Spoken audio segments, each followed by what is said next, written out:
Sejam bem-vindos ao nosso canal. Hoje vou apresentar a emocionante carta psicografada do que foi um apresentador, radialista, jornalista, empresário, ator, cantor e produtor brasileiro, Gugu Liberato. Ajude nosso canal se inscrevendo, curtindo o vídeo, comentando, compartilhando para os seus amigos e doando qualquer valor através do botão Valeu.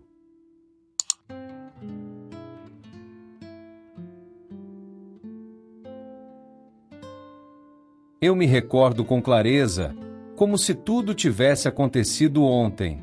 Era um dia comum, como tantos outros em minha vida de compromissos. Acordei cedo, com a mente cheia de ideias, programas, quadros novos e aquela eterna busca por algo que surpreendesse o público. Mesmo fora das câmeras, meu pensamento girava em torno do espetáculo. O sucesso tem um gosto doce, mas exige um preço alto. Naquela época, eu já não sabia distinguir quem eu era do que o público esperava de mim. A imagem sorridente, sempre pronta, mesmo nos dias em que meu coração só queria silêncio. Eu vivia para o outro, para a plateia, para a audiência. Meus filhos. Como me faltava tempo para simplesmente sentar com eles, sem olhar o celular ou atender mais uma ligação. A fama me deu muito, mas me roubou também momentos que hoje me fariam mais leve no espírito. Naquele dia, antes de tudo acontecer, olhei uma foto antiga. Era eu, bem jovem, segurando o microfone com os olhos brilhando. Naquela imagem estava o sonho, mas eu já não sabia mais onde ele tinha se perdido. O corpo estava forte, a agenda cheia, mas a alma cansada. Como se algo dentro de mim já soubesse que o ciclo se aproximava do fim. E então, o inesperado, o instante que muda tudo, em silêncio, sem ensaio, sem roteiro. Não houve dor, mas houve susto. Aquele segundo em que tudo desaba, em que o tempo parece congelar, como se o corpo gritasse, mas a alma já estivesse partindo. Senti uma espécie de deslocamento, uma vertigem estranha e, de repente, o silêncio. Um silêncio profundo, quase sólido. Tentei me mexer, tentei gritar, mas não havia mais som. A matéria não me respondia e o tempo, como conhecia, já não existia mais. Vi rostos correndo, ouvi fragmentos de vozes, mas tudo parecia distante, como se o estivesse por trás de um vidro. Um vidro espesso entre mim e o mundo. Foi então que percebi. Eu havia saído do corpo. O que senti em seguida foi uma espécie de vazio. Não havia anjos, não havia luz. Apenas escuridão e uma sensação sufocante, como se eu estivesse mergulhado num lugar entre o fim e o começo. Uma parte de mim se recusava a aceitar. Isso não pode estar acontecendo. Eu ainda tenho tanto a fazer. Mas no fundo, algo já sabia. Minha missão na Terra havia terminado. Ao redor, não havia flores, nem claridade, nem vozes familiares.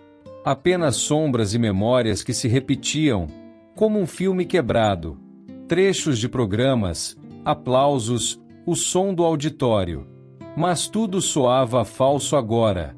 Oco, inútil. Eu estava preso no eco daquilo que fui, na máscara da fama. E esse era apenas o começo do meu despertar. Demorou até que eu compreendesse onde estava. Não era céu, não era inferno.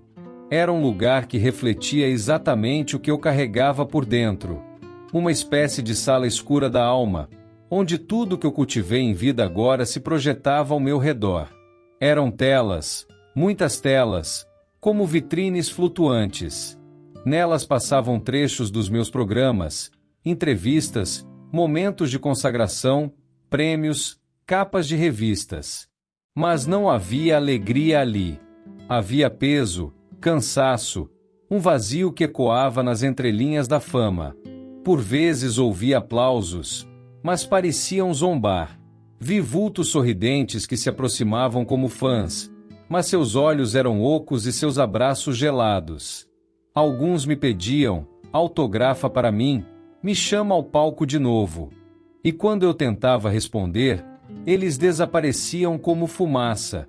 Ali entendi que eu havia criado um império de imagens, mas esquecido de alimentar a alma.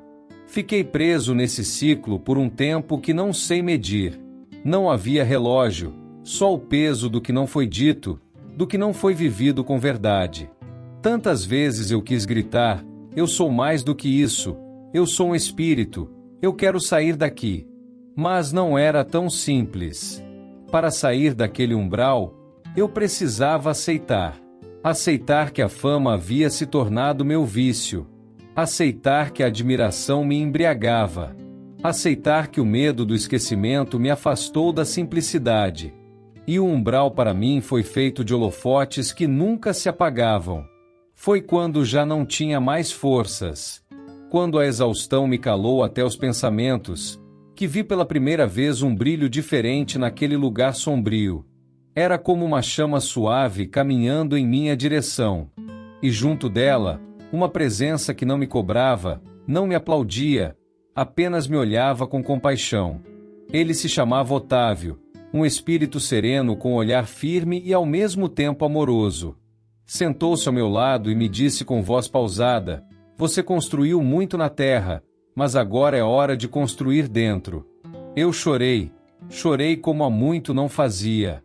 Pela primeira vez não como celebridade, mas como um espírito, nu de títulos, de status, de imagens.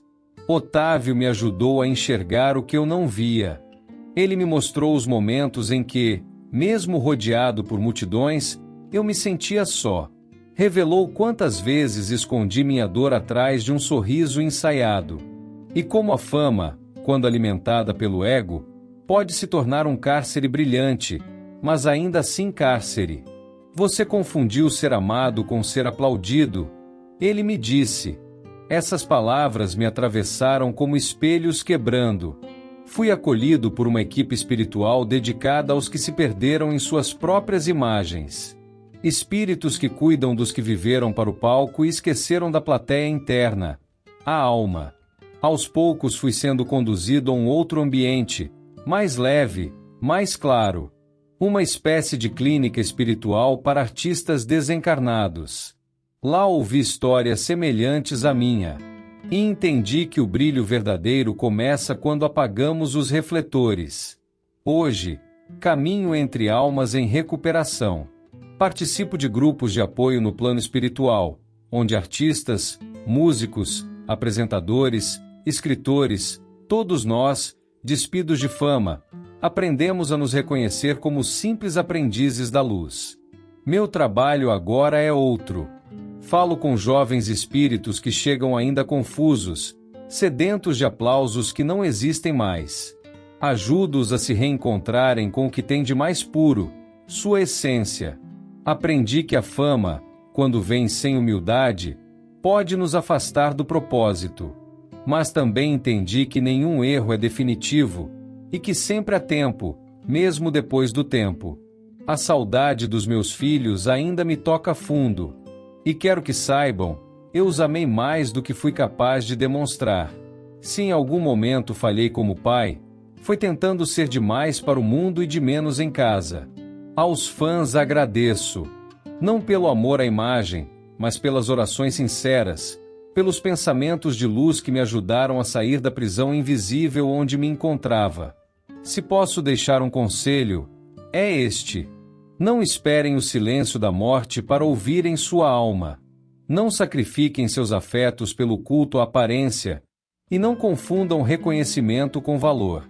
Hoje, sigo aprendendo, mas com o coração mais leve, e com a certeza de que, mesmo depois da última cortina, a vida continua. Antônio Augusto Moraes Liberato.